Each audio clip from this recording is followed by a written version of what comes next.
जय हिंद दोस्तों। मैं शैलेंद्र अग्रहरी आप लोग का स्वागत करता हूं आपके अपने YouTube channel smart study bye Shailendra sir में। दोस्तों आज हम लोग देख रहे हैं उपन्यास का सेकंड पार्ट। इसके पहले उपन्यास से संबंधित एक पार्ट जा चुका है और ये दूसरा पार्ट में आज पूरा कंप्लीट हो जाएगा दोस्तों। और हम देखेंगे, आप पिछले पार्ट को आपने देखा होगा कि कितने कम टाइम में कितने ढेर सारे और अच्छे क्वेश्चन को करा दिए गए हैं। और ये सभी क्वेश्चन प्रीवियस ईयर्स के क्वेश्चन हैं जो किसी न किसी एग्जाम में पूछे गए हैं। और अगर आप टीजीटी पीजीटी नेट जीआरएफ का एग्ज़ाम देने जा रहे हैं, बीपीएससी टीआरई 4 देने जा रहे हैं, यूपी टीजीटी पीजीटी देने जा रहे हैं, या फिर जो रीट में वैकेंसी आई है उसका देंगे, तो उन सब के लिए बहुत ही ये बेनिफिशियल होगा दोस्तों। तो दोस्तों स्टार्ट करते हैं आज का पहला क्वेश्चन। टोपी शुक्ला के लेखक हैं, टोपी शुक्ला के लेखक कौन है? राही मासूम रजा। कौन है दोस्तों? राही मासूम रजा जी हैं। उसके बाद नेक्स्ट क्वेश्चन आता है दोस्तों, सॉरी दोस्तों, निम्नलिखित में से कौन सा उपन्यासकार एक आंचलिक उपन्यासकार है? कौन सा है? राही मासूम रजा। राही मासूम रजा एक आंचलिक उपन्यासकार हैं दोस्तों। ठीक है, इसके बाद नेक्स्ट क्वेश्चन आता है दोस्तों, इनमें से कौन सा आंचलिक उपन्यासकार है? राही मासूम रजा। देखिए दोबारा क्वेश्चन रिपीट हुआ। देश विभाजन की त्रिशदी किस उपन्यास में वर्णित है? यह है झूठा सच में। झूठा सच एक प्रगतिवादी उपन्यासकार यशपाल जी द्वारा लिखा गया है जो देश विभाजन की त्रिशदी पर आधारित है दोस्तों। फिर आता है झूठा सच उपन्यास के लेखक कौन है? तो इसके हैं यशपाल जी। फिर नेक्स्ट क्वेश्चन आता है, इनमें से कौन सा उपन्यास यशपाल का नहीं है? कब तक पुकारू, ये यशपाल का नहीं है। इनमें से कौन सा उपन्यास यशपाल का नहीं है? कब तक पुकारू, ये उपन्यास यशपाल का नहीं है। बाकी दादा कामरेड, दिव्या, झूठा सच, ये सब है दोस्तों। सूरज किरण की छांव आंचलिक उपन्यास के लेखक कौन है? राजेंद्र अवस्थी। सूरज किरण की छांव आंचलिक उपन्यास है, इसके लेखक हैं राजेंद्र अवस्थी जी। निम्नलिखित में से कौन सा उपन्यास नागार्जुन का नहीं है? प्रति प्रकथा, ये नागार्जुन का नहीं है। बाकी बलचनमा रतिनाथ की चाची वरुण के बेटे, ये किसके हैं? बलचनमा रतिनाथ की चाची वरुण के बेटे, ये किसके हैं? ये है नागार्जुन के। अब प्रति प्रकथा इनका नहीं है, तो प्रति प्रकथा किसका है दोस्तों? ये है फणीश्वरनाथ रेणु जी का दोस्तों। फिर आपका नेक्स्ट क्वेश्चन आता है, सांप्रदायिक समस्या पर लिखा गया उपन्यास कौन सा है? तमस। सांप्रदायिक समस्या पर लिखा गया उपन्यास कौन सा दोस्तों? तमस है। नेक्स्ट क्वेश्चन, निम्नलिखित रचनाओं में से कौन सी ऐसी पुस्तक है जो भारत पाकिस्तान विभाजन को लेकर नहीं लिखी गई है? यह है राग दरबारी। राग दरबारी एक ऐसी पुस्तक है जो भारत और पाकिस्तान के विभाजन से रिलेटेड नहीं है। बाकी तमस, आधा गांव, कितने पाकिस्तान, ये तीनों पुस्तक ऐसे हैं जो भारत पाकिस्तान के विभाजन के संबंधित बातें उसमें बताई गई हैं दोस्तों। इसको हम देख लेते हैं, इम्पोर्टेंट है कि भारत पाकिस्तान विभाजन को लेकर राग दरबारी पुस्तक नहीं लिखी गई है। ठीक है, यह एक प्रसिद्ध उपन्यासकार श्रीलाल शुक्ल की रचना है, जबकि भीष्म शाहनी द्वारा रचित तमस, राही मासूम रजा द्वारा रचित आधा गांव, कमलेश्वर द्वारा रचित कितने पाकिस्तान उपन्यास भारत पाकिस्तान को विभाजन को लेकर लिखा गया औपन्यासिक रचनाएं हैं दोस्तों। तो कौन सा नहीं है? राग दरबारी नहीं है। निम्नलिखित में से किस उपन्यास का कथानक भारत पाकिस्तान विभाजन पर आधारित नहीं है? तो कर्मभूमि, यानी कि आधा गांव, तमस और झूठा सच भी है जो भारत पाकिस्तान से संबंधित है। पाप और पुण्य के चिरतन नैतिक प्रश्न को किस उपन्यास में प्रस्तुत किया गया है? यह है चित्रलेखा। पाप और पुण्य के चिरतन नैतिक प्रश्न को किस उपन्यास में प्रस्तुत किया गया है? चित्रलेखा। चित्रलेखा किसकी औपन्यासिक कृति है दोस्तों? यह भगवती चरण वर्मा की। चित्रलेखा किसकी औपन्यासिक कृति है? भगवती चरण वर्मा की। चित्रलेखा किसकी रचना है दोस्तों? भगवती चरण वर्मा की है। फिर नेक्स्ट क्वेश्चन आता है आपका, डॉक्टर प्रशांत रेणु की किस रचना के पात्र हैं? यह है मैला आंचल के। देखते हैं दोस्तों क्या है। डॉक्टर प्रशांत फणीश्वरनाथ रेणु द्वारा रचित आंचलिक उपन्यास मैला आंचल का पात्र है। गोबर प्रेमचंद के किस उपन्यास का पात्र है? यह है गोदान के। मुंशी प्रेमचंद द्वारा रचित कालजयी उपन्यास गोदान का पात्र है। वर्ग वैमनस्य एवं वर्ग चेतना प्रेमचंद के किस उपन्यास का मूल आधार है? यह है प्रेमाश्रय। किसका है? प्रेमाश्रय। दोस्तों देखते हैं इसमें प्रेमचंद के प्रेमाश्रय उपन्यास पर गांधीवाद का क्या है? प्रभाव है। ठीक है दोस्तों। इसके बाद फिर आपका नेक्स्ट क्वेश्चन आता है। यह वस्तुतः हिंदी का पहला राजनीतिक उपन्यास है दोस्तों। और प्रेमाश्रय प्रेमचंद के गौशे आफियस्त का हिंदी अनुवाद है। धनिया और झुनिया प्रेमचंद के किस उपन्यास के पात्र हैं? यह है गोदान के।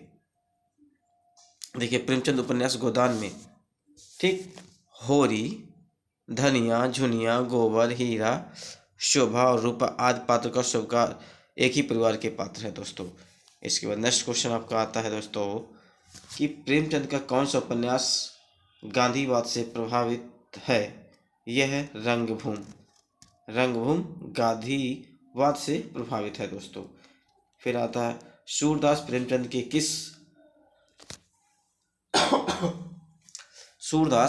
किस उपन्यास के प्रमुख पात्र हैं? यह है रंगभूमि के। सूरदास किस उपन्यास के पात्र हैं? यह है रंगभूमि के। सूरदास प्रेमचंद के किस उपन्यास के पात्र हो जाते हैं दोस्तों? रंगभूमि। सूरदास किस उपन्यास का चर्चित पात्र है? रंगभूमि। अमरकांत प्रेमचंद के किस उपन्यास का पात्र है? यह है कर्मभूमि। ठीक है दोस्तों। अमरकांत प्रेमचंद के किस उपन्यास का पात्र है? कर्मभूमि। जालपा हिंदी के प्रसिद्ध उपन्यास की नायिका है। जालपा हिंदी की प्रसिद्ध उपन्यास की नायिका है गबन। सूरदास प्रेमचंद के किस उपन्यास का प्रमुख पात्र है? रंगभूमि का दोस्तों। इसके बाद नेक्स्ट क्वेश्चन, सूरदास किस उपन्यास का पात्र है? यह है रंगभूमि का।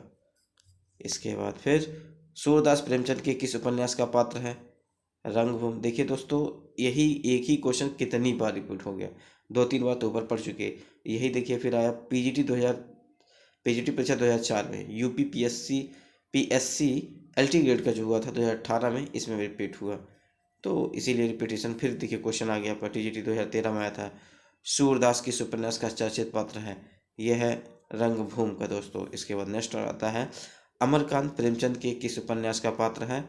यह भी है आपका कर्मभूमि का दोस्तों। फिर आता है जालपा हिंदी के किस प्रसिद्ध उपन्यास की नायिका है? ये किसकी है नायिका? गबन की दोस्तों। फिर आता है चौगाने हस्ती नामक उर्दू उपन्यास प्रेमचंद में हिंदी में किस नाम से लिखा गया है? रंगभूमि। चौगाने हस्ती नामक उर्दू उपन्यास प्रेमचंद ने हिंदी में किस नाम से लिखा है? ये लिखा है दोस्तों रंगभूमि। फिर आता दोस्तों उर्दू उपन्यास चौगाने हस्ती प्रेमचंद का हिंदी रूपांतरण है। ठीक, हिंदी रूपांतरण है, ये हो गया रंगभूमि हो गया दोस्तों। प्रेमचंद के उपन्यास का कालक्रम निर्धारित कीजिए। सेवा सदन, प्रेमाश्रय, निर्मला, गोदान। ठीक है, सेवा सदन, प्रेमाश्रय, निर्मला, गोदान।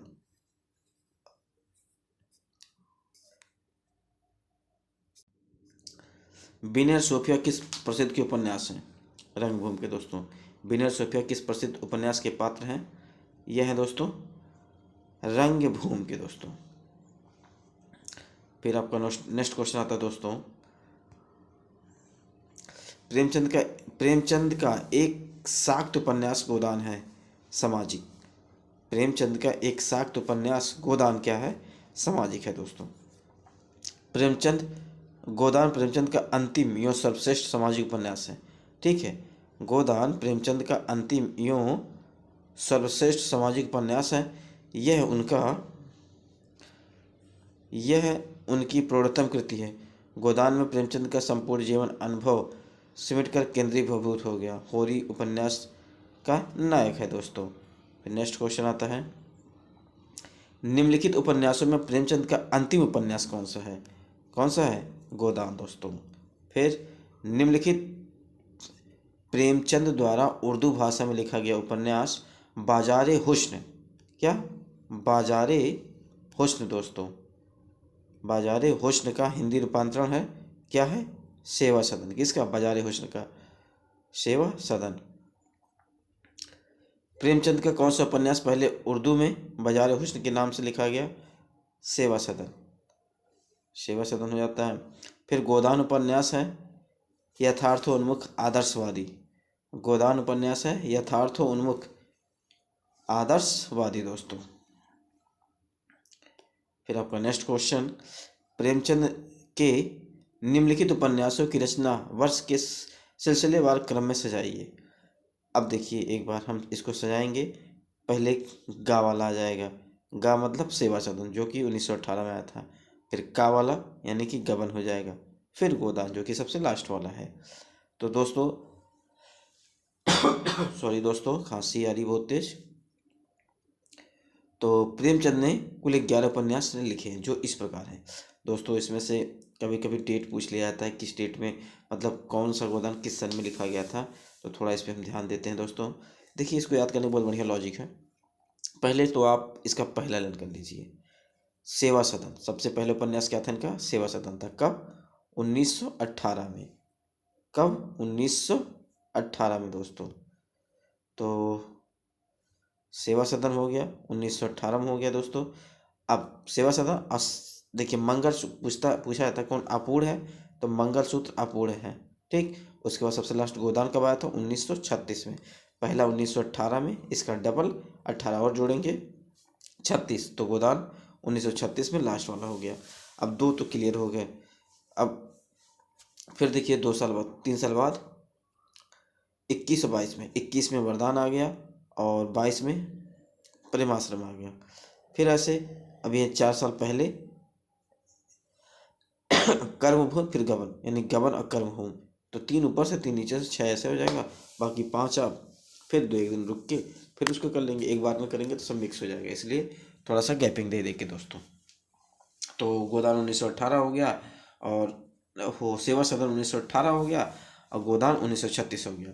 तो वरदान 1921, प्रेमाश्रम 1922, ऐसे यहाँ गबन 1931, यानी कि 10 गैपिंग, जिसमें कितना है 21 तो 31, 22 तो 32 कर्मभूमि। ठीक, ऐसे रिलेट करके पढ़िए, अपने हिसाब से लर्न हो जाएगा दोस्तों।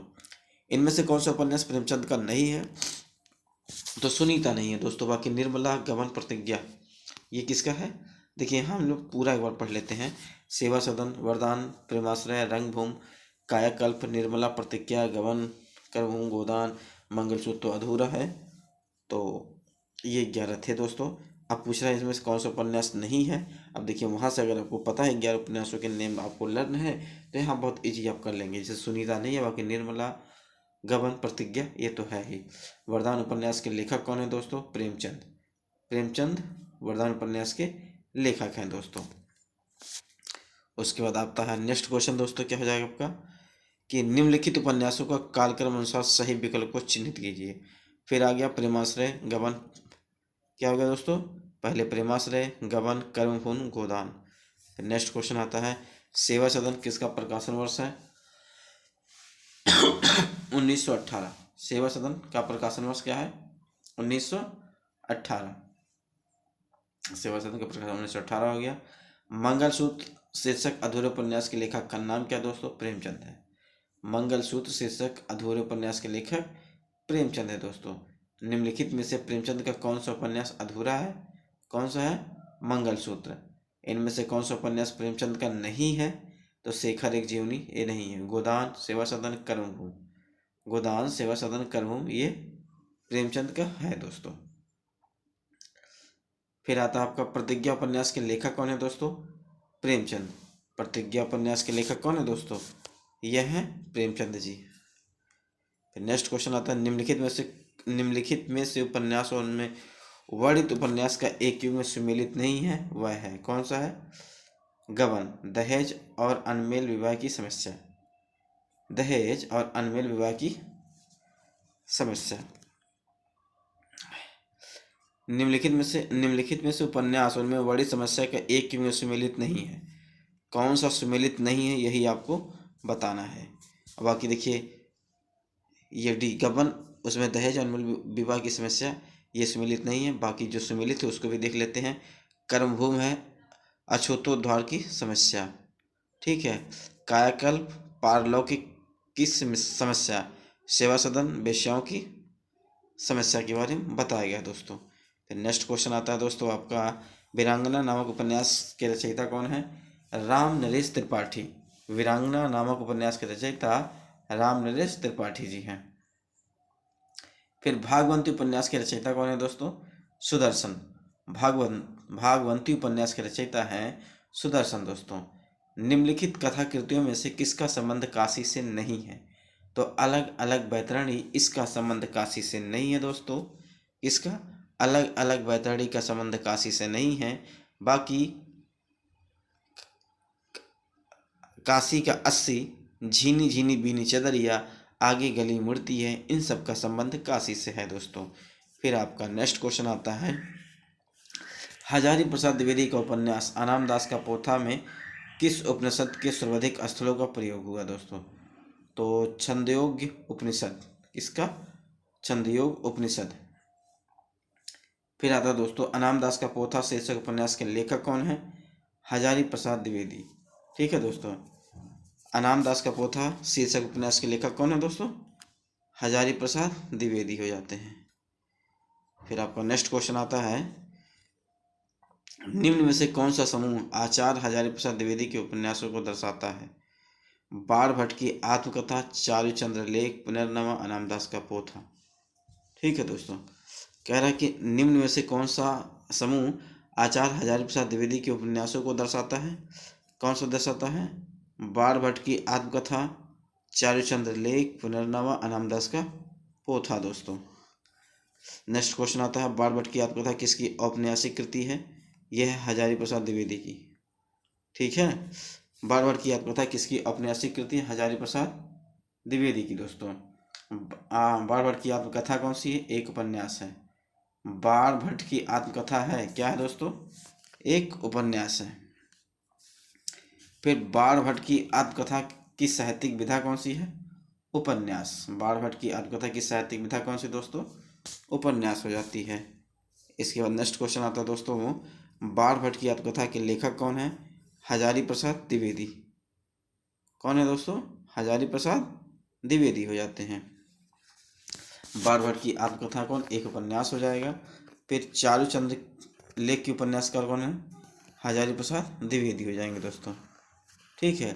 चारुचंद्र लेख के उपन्यास कौन है? हजारी प्रसाद द्विवेदी दोस्तों। फिर हजारी प्रसाद द्विवेदी के किस उपन्यास को रक्त आख्यान भी कहा गया है? अनाम दास का पोथा। किसको कहा गया दोस्तों? अनाम दास के पोथा को। हजारी प्रसाद द्विवेदी के किस उपन्यास को? कौन सा?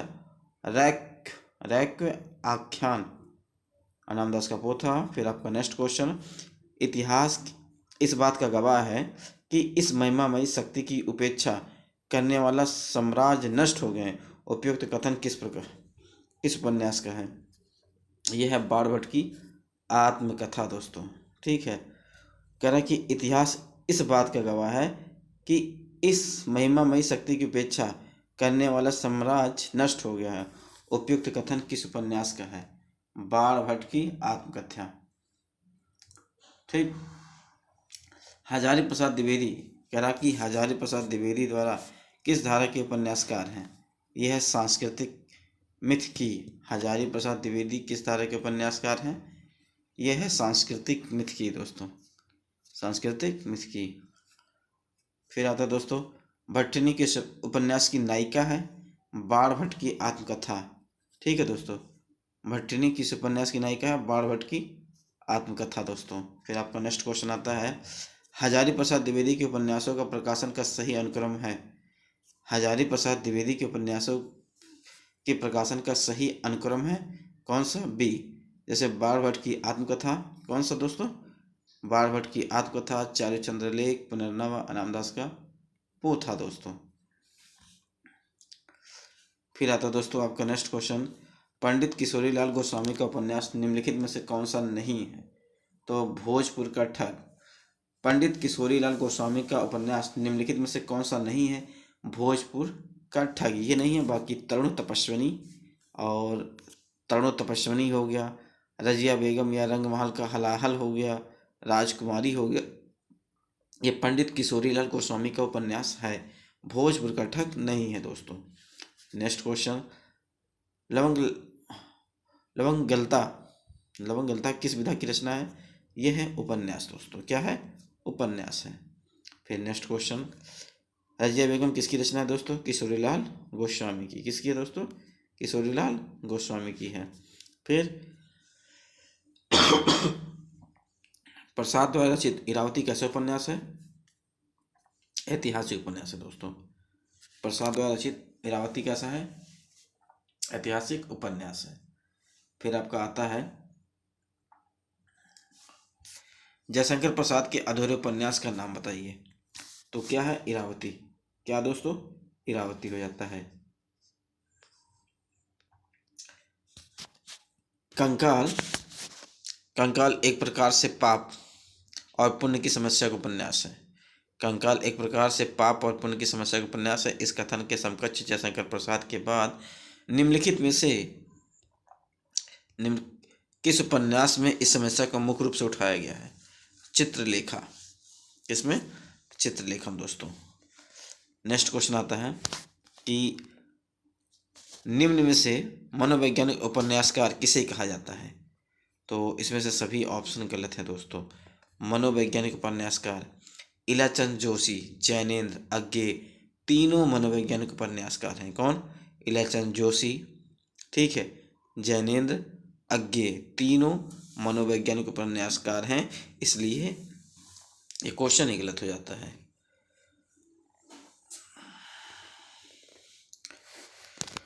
अब आगे क्वेश्चन है कि हिंदी में इनको मनोविश्लेषणवादी लेखक त्रय के रूप में प्रसिद्धि प्राप्त है। किसको प्राप्त है? जैनेन्द्र, इलाचंद जोशी, अज्ञे। हिंदी में किनको मनोविश्लेषणवादी लेखक त्रय के रूप में प्रसिद्धि प्राप्त है? किसको प्राप्त है दोस्तों? जैनेन्द्र, इलाचंद जोशी, अज्ञे को प्राप्त है दोस्तों। जैनेन्द्र, इलाचंद जोशी, अज्ञे को प्राप्त है। नेक्स्ट क्वेश्चन, जहाज का पंछी किस प्रकार का उपन्यास है? मनोवैज्ञानिक। जहाज का पंछी दोस्तों मनोवैज्ञानिक है दोस्तों। नेक्स्ट क्वेश्चन, सन्यासी किसकी कृति है दोस्तों? इलाचंद जोशी की है। सन्यासी किसकी है? इलाचंद जोशी की। गुलाम मंडी उपन्यास की लेखक कौन है दोस्तों? यह है निर्मला बुराड़िया। गुलाम मंडी उपन्यास की लेखक कौन है दोस्तों? निर्मला बुराड़िया। नेक्स्ट क्वेश्चन, दीवार में एक खिड़की रहती है उपन्यास की रचना किसने की? विनोद कुमार शुक्ला। ठीक है दोस्तों, कह रहे कि दीवार में एक खिड़की रहती थी। ठीक है, दीवार में खिड़की रहती थी उपन्यास की रचना किसने किया? विनोद कुमार शुक्ला। विनोद कुमार शुक्ला। इसके बाद नेक्स्ट क्वेश्चन आता है दोस्तों, हिंदी जासूसी व तिलस्मी उपन्यासों का श्रेय ग्रहण करने का श्रेय किसको प्राप्त है? देवकीनंद खत्री को दोस्तों। किसको? देवकीनंदन खत्री को। हिंदी जासूसी व तिलस्मी उपन्यासों का श्री गणेश करने का श्रेय किसको प्राप्त है? देवकीनंदन खत्री को। फिर नेक्स्ट क्वेश्चन आता है, भूतनाथ उपन्यास के रचयिता कौन है दोस्तों? देवकीनंदन खत्री। किसको दोस्तों? भूतनाथ उपन्यास के रचयिता कौन है? देवकीनंदन खत्री जी हो जाते हैं। फिर आपका नेक्स्ट क्वेश्चन आता है, गली आगे मुड़ती है कि लेखक कौन है? शिव प्रसाद सिंह है। गली आगे मुड़ती है, ठीक है, शिव प्रसाद सिंह हो जाएंगे। फिर नेक्स्ट क्वेश्चन आएगा, नीला चाँद उपन्यास के लेखक कौन है? इनमें से कोई नहीं। नीला चाँद उपन्यास के लेखक कौन है दोस्तों? रंगे राघव, शैलेश मटियानी, सुरेंद्र वर्मा। ठीक है, नीला चाँद उपन्यास के लेखक रंगे राघव, शैलेश माटियानी, सुरेंद्र वर्मा हो जाते हैं। फिर आपका नेक्स्ट क्वेश्चन आता है, नूतन ब्रह्मचारी कृत के लेखक कौन है दोस्तों? बालकृष्ण भट्ट। ठीक है दोस्तों, बालकृष्ण भट्ट हैं। नूतन ब्रह्मचारी कृत के लेखक बालकृष्ण भट्ट हो जाएंगे। फिर आपका नेक्स्ट क्वेश्चन, 100 अजान एक सुजान नामक उपन्यास के लेखक कौन है? बालकृष्ण भट्ट। ठीक है दोस्तों, कौन है? बालकृष्ण भट्ट हो जाते हैं। 100 अजान एक सुजान नामक उपन्यास के लेखक हैं बालकृष्ण भट्ट हो जाते हैं। इसके बाद नेक्स्ट क्वेश्चन, नूतन ब्रह्मचारी उपन्यास के लेखक कौन है? बालकृष्ण भट्ट। ठीक, नूतन ब्रह्मचारी देखिए फिर कितनी बार रिपोर्ट, एक उपन्यास है ये, काला जल का कथानक किस समस्या से संबंधित है? यह सांप्रदायिकता से। किससे? सांप्रदायिकता से दोस्तों। इसके बाद नेक्स्ट क्वेश्चन आता है, काला जल उपन्यास के लेखक कौन है? सानी। कौन है दोस्तों? काला जल उपन्यास के लेखक सानी होते हैं। फिर आपका नेक्स्ट क्वेश्चन आते हैं दोस्तों, मृगनयनी उपन्यास के रचनाकार हैं कौन है? वृंदावन लाल वर्मा। ठीक है, मृगनयनी उपन्यास के रचनाकार कौन है दोस्तों? वृंदावन लाल वर्मा हो जाएंगे। वृंदावन लाल वर्मा का प्रसिद्ध उपन्यास कौन है? यह है मृगनयनी दोस्तों, मृगनयनी। फिर ठेठ हिंदी का ठाठ तथा अधकिला फूल किसके उपन्यास है? अयोध्या सिंह उपाध्याय हरिओद। ठेठ हिंदी का ठाठ अधकिला फूल किसके उपन्यास है? अयोध्या सिंह उपाध्याय हरिओद। फिर आपका नेक्स्ट क्वेश्चन, ठेठ हिंदी में उपन्यास लिखने वाले कौन हैं? हरिओद। ठेठ हिंदी में उपन्यास लिखने वाले कौन हैं? हरिओद दोस्तों, हरिओद। फिर आपका नेक्स्ट क्वेश्चन आता है दोस्तों, ठेठ हिंदी ठाठ उपन्यास की रचना किसने किया? हरिओद ने किया दोस्तों। नेक्स्ट क्वेश्चन, अयोध्या सिंह उपाध्याय के ठेठ हिंदी का ठाठ क्या है? उपन्यास है। ठेठ हिंदी का ठाठ किसने लिखा? अयोध्या सिंह उपाध्याय ने। ये क्या है? यह एक उपन्यास है दोस्तों।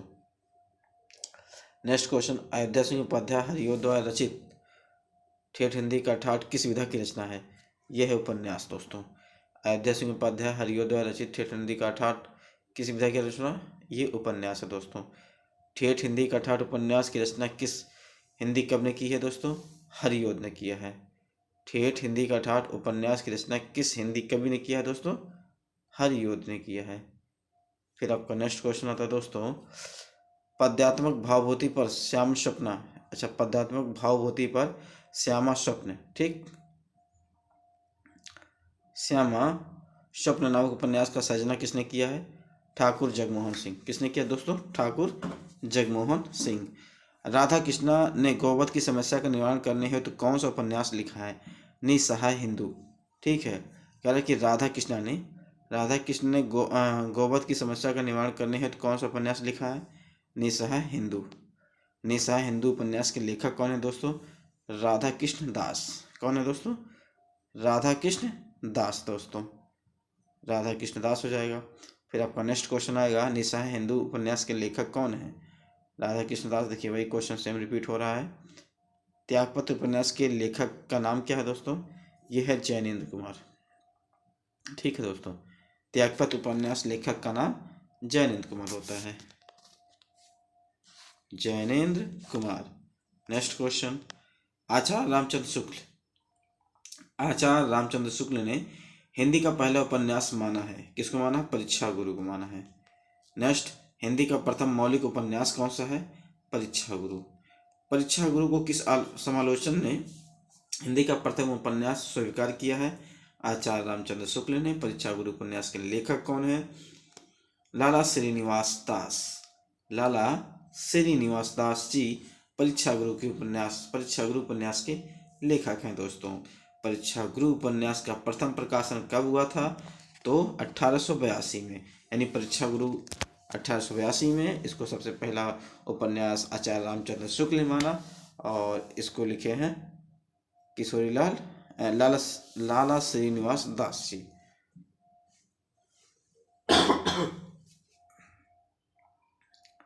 बयासी हो ठीक। परीक्षा गुरु उपन्यास का प्रकाशन 1882 में।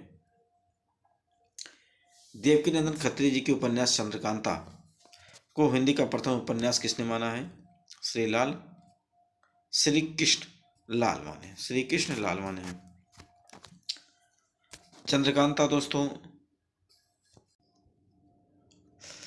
चंद्रकांता उपन्यास के संबंध में आसक्त कथन को चिन्हित कीजिए। इसका प्रकाशन 1894 में हुआ था। ठीक है, चंद्रकांता उपन्यास के संबंध में आसक्त कथन को बताना है तो इसका पहला ऑप्शन है, यह परीक्षा गुरु के बाद की कृति है, जो कि सही है 100%। इसमें असाधारण कल्पना शक्ति नहीं थे, ये भी सही है। और 1894 में इसका प्रकाशन हुआ, ये गलत हो जाता है दोस्तों। ये क्या है? आपका रॉन्ग हो जाता है। इस उपन्यास में रहस्यमय को सुरक्षित रखने वाला कथा संगठन विद्वान है। फिर नेक्स्ट क्वेश्चन, बाबू देवकीनंदन का प्रसिद्ध उपन्यास कौन सा है? चंद्रकांता। बाबू देवकीनंदन का प्रसिद्ध उपन्यास क्या है दोस्तों? चंद्रकांता होता है। देवकीनंदन खत्री के उपन्यासों के बारे में से कौन सा कथन सत्य है? तो इन उपन्यासों में इतनी रोचकता है कि यह पाठकों को बांधने में सामर्थ्य है। देवकीनंदन खत्री के उपन्यासों के बारे में इनमें कौन सा कथन सत्य है? तो इनमें सत्य हो जाएगा, इन उपन्यासों में इतनी रोचकता है कि यह पाठकों को बांधने में क्या है? सामर्थ्य है दोस्तों। फिर आपका नेक्स्ट क्वेश्चन आता है, हिंदी के उस उपन्यासकार का नाम बताइए जिसकी कृतियों को पढ़ने के लिए बहुत से लोगों ने हिंदी सीखी। देवकीनंदन खत्री। हिंदी के उस उपन्यासकार का नाम बताइए जिसकी कृतियों को पढ़ने के लिए बहुत से लोगों ने हिंदी सीखी। तो देवकीनंदन खत्री की उपन्यास। ठीक है। नेक्स्ट क्वेश्चन दोस्तों, इनमें से कौन सी रचना विश्वंभर नाथ शर्मा कौशिक की नहीं है? कौन सी नहीं है? चंद्रकांता नहीं है। यानी माँ, भिखारिणी, चित्रशाला, ये किसकी रचना है? विश्वंभर नाथ शर्मा कौशिक की। नेक्स्ट क्वेश्चन आता है, हिंदी की प्रथम ऐतिहासिक उपन्यास कौन सा है? हृदय हारिणी। हिंदी का प्रथम ऐतिहासिक उपन्यास क्या है? हृदय हारिणी। झीनी झीनी बीनी चदरिया किस उपन्यासकार की कृति है दोस्तों? अब्दुल बिस्मिल्लाह। झीनी झीनी बीनी चदरिया किस उपन्यासकार की कृति है दोस्तों? ये है अब्दुल बिस्मिल्लाह की। फिर नेक्स्ट क्वेश्चन आपका आता है, अब्दुल बिस्मिल्लाह कृत झीनी झीनी बीनी चदरिया में किसका चित्रण है? ये है बुनकरों के जीवन का संघर्ष। ठीक। नेक्स्ट क्वेश्चन, कुरु कुरु स्वाहा उपन्यास के लेखक इनमें से कौन से हैं? मनोहर श्याम जोशी। कौन है दोस्तों? मनोहर श्याम जोशी दोस्तों। नेक्स्ट क्वेश्चन, मनोहर श्याम जोशी का उपन्यास है कौन सा? कसब। कौन सा दोस्तों? कसब है दोस्तों।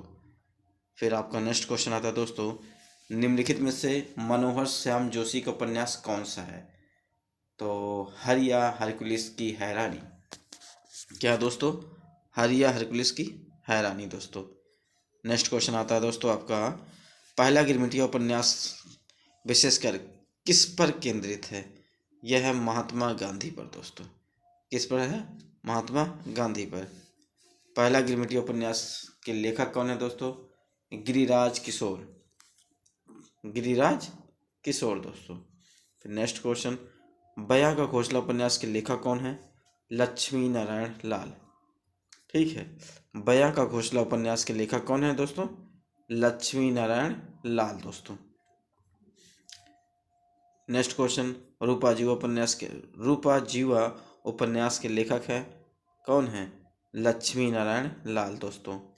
नेक्स्ट क्वेश्चन, नटों के संघर्ष जीवन का उल्लेख किस उपन्यास में नहीं है? सेवा सदन। यानी नटों के जीवन संघर्ष का उल्लेख किस उपन्यास में नहीं है दोस्तों? तो सेवा सदन में नहीं है। सेवा सदन। बाकी कब तक पुकारूं और सैलूस, कब तक पुकारूं, सैलूस, झूला नट। ठीक है। झूला नट, नटों के संघर्ष जीवन इसमें बताए गए हैं दोस्तों। फिर नेक्स्ट क्वेश्चन आता है दोस्तों, नेक्स्ट क्वेश्चन दोस्तों आपका आ जाता है, कोर्ट से संबंधित दोस्तों क्वेश्चन है कि किसको कौन लिखा है? तो मुर्दे का टीला लेकिन रंगे राघव जी, और डूबते मस्तूल नरेश मेहता। ठीक। तो मुर्दों का टीला रंगे राघव जी। तो रंगे राघव जी कहाँ हैं भैया? मुर्दों का टीला रंगे राघव जी, और डूबते मस्तूल नरेश मेहता जी। ठीक है दोस्तों।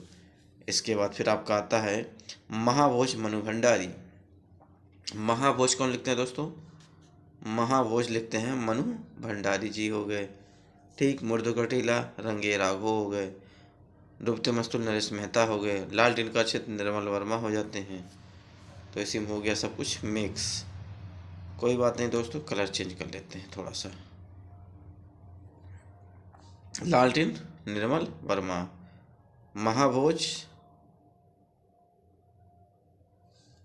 नरेश। ठीक है दोस्तों, हटाओ, यहाँ से देख लेते हैं सब अच्छे से। यहाँ से दोस्त मुर्दों का टीला रंगे राघव जी, मुर्दों का टीला क्या दोस्तों, रंगे राघोजी हो जाते हैं। डूबते मस्तूल नरेश मेहता, महाभोज मनु भंडारी, लालटेन का छत निर्मल वर्मा। और उपन्यासों के तत्व में कौन सा नहीं है, उपन्यास के तत्व में कौन सा नहीं है, रंग निर्देश, ये उपन्यास के तत्व में नहीं है। नदी के द्वीप किस विधा की रचना है दोस्तों, उपन्यास है। नदी के द्वीप क्या है, उपन्यास है।